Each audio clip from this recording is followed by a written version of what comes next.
അവളെ ഇവിടുന്ന് മാറ്റി പാർപ്പിച്ചതുകൊണ്ട് കാര്യമായിട്ട് എന്തെങ്കിലും പ്രയോജനം ഉണ്ടാവുമെന്ന് ശ്രീലാമ്മയ്ക്ക് തോന്നുന്നുണ്ടോ? 41 ദിവസം ദാന്നും പറഞ്ഞങ്ങ് പോവും. അത് കഴിഞ്ഞാലേ അവളെ പിന്നെ എന്ത് പറഞ്ഞ് ഇവിടുന്ന് അകറ്റി മാറ്റി നിർത്തും? അത്രയൊന്നും അവൾ ഈ വീട്ടിൽ കഴിയില്ല വർഷേ. നീ കണ്ടോ, ഈ 41 ദിവസത്തിനകത്ത് വെച്ച് ഞാൻ അവളെ ഇവിടുന്ന് പോച്ച് പുറത്ത് ചാടിച്ചിരിക്കും. അതിന് ശ്രീകലയുടെ കയ്യിൽ എന്തെങ്കിലും പ്ലാനുണ്ടോ? ആ പണിക്കർ സാറിനെ കൊണ്ട് ചിലതൊക്കെ ഞാൻ മനസ്സിൽ കാണുന്നുണ്ട്. അല്ല, എന്റെ മനസ്സിലും ചില പദ്ധതികളൊക്കെ ഉണ്ട്. പക്ഷേ അതൊക്കെ വളരെ രഹസ്യമായിട്ട് വേണം മൂവ് ചെയ്യാൻ. ഒരു കാരണവശാലും തന്റെ അമ്മ ഇതറിയാൻ പാടില്ല. അത് ശരിയാ ശ്രീലാമ്മേ. മുത്തശ്ശി ഇപ്പോഴും സന്ദീപിന്റെ കൂടെ. അവളെ എങ്ങനെയെങ്കിലും ഇവിടെ മരുമോളായി വാഴിക്കണമെന്ന മുത്തശ്ശിയുടെ ആഗ്രഹം. അമ്മയുടെ ആ ആഗ്രഹം എന്തായാലും ഞാൻ സാധിച്ചു കൊടുക്കാൻ പോകുന്നില്ല. തൽക്കാലം ഉടനെ ഒന്നും താൻ ഇതിൽ നെഗറ്റീവായി റെസ്പോണ്ട് ചെയ്യാൻ പോകണ്ട. എന്തായാലും താൻ ഈ പറഞ്ഞതുപോലെ ഇനിയും സാവകാശം നമുക്കുണ്ടല്ലോ. ആദ്യത്തെ ഒരാഴ്ച ഇങ്ങനെ അങ്ങ് പോട്ടെ. അത് കഴിഞ്ഞു മതി അവളെ ഇവിടുന്ന് ഇറക്കാനുള്ള നീക്കങ്ങൾ. ഞാനും അതാ മനസ്സിൽ കണ്ടേക്കുന്നേ. നിങ്ങൾ രണ്ടുപേരും എന്റെ ഒപ്പം ഉണ്ടെങ്കിൽ വിചാരിച്ച കാര്യം 1 മാസത്തിനുള്ളിൽ ഞാൻ സാധിച്ചെടുക്കും. എനിക്കെല്ലാത്തിലും വലുതാ എന്റെ മോൻ. അവന് വേണ്ടി ഞാൻ ഏതറ്റം വരെയും പോവും. അതെ അതെ, സന്ദീപിന്റെ രക്ഷയാ നമുക്ക് പ്രധാനം, അല്ലേ മോളെ? ആ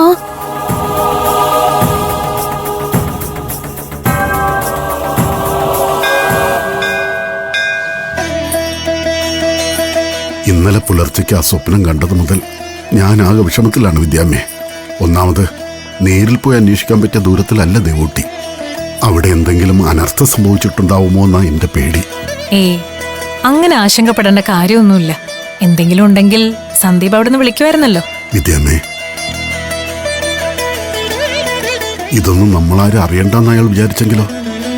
പുലർകാലത്ത് കണ്ട സ്വപ്നമായതുകൊണ്ടാ എനിക്ക് ഇത്രയും ആധി. എന്റെ മോളുടെ വൈകല്യം അവൾക്കൊരു നല്ല ജീവിതം ഇല്ലാതാക്കുമോ എന്നുള്ള ഒരാശങ്കയില്ല ഞാൻ. അകാരണമായ ആശങ്കയും ഭയവും ഒന്നും ദേവൂട്ടിയുടെ കാര്യത്തിൽ വേണ്ട കേട്ടോ. ജീവിതത്തിലെ ഓരോ പരീക്ഷണ ഘട്ടങ്ങളെയും അപാരമായ മനക്കരുത്തുകൊണ്ട് അതിജീവിച്ചവളാണ് ദേവൂട്ടി. മൂകാംബിക അമ്മയുടെ ഓമന പുത്രിയാണവൾ. അതുകൊണ്ട് തന്നെ ഏതു പരീക്ഷണ ഘട്ടങ്ങളെയും തരണം ചെയ്യാനുള്ള മനക്കരുത്ത് അവൾക്കുണ്ടാവും. അവളുടെ കാര്യം ഓർത്ത് ഒട്ടും ഭയപ്പെടരുത്. ആഗ്രഹിച്ചതുപോലൊരു വിവാഹബന്ധം അവൾക്ക് കിട്ടിയെങ്കിലും ദേവൂട്ടിയുടെ ജീവിതം ഇപ്പോഴും ഒരു പരീക്ഷണ ഘട്ടത്തിലാണ്. അവിടെ സ്വാഭാവികമായും പ്രതിസന്ധികൾ ഉണ്ടാവും. നമ്മൾ ആഗ്രഹിക്കുന്നത് പോലെ കാര്യങ്ങൾ സുഗമമായി പോകണമെന്നില്ല.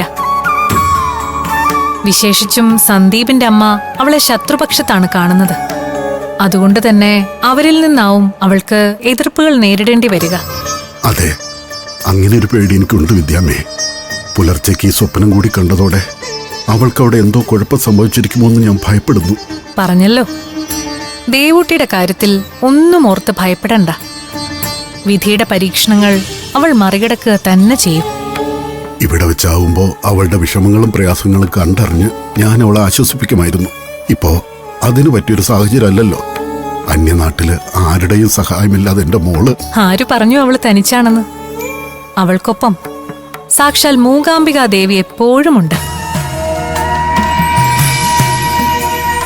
ഓരോ പ്രതിബന്ധങ്ങളെയും ഉൾക്കരുത്തോടെ അതിജീവിക്കാൻ അമ്മ മഹാമായ അവളെ സഹായിക്കും. പിന്നെ കണ്ണകന്നാലും മനസ്സകലില്ലല്ലോ.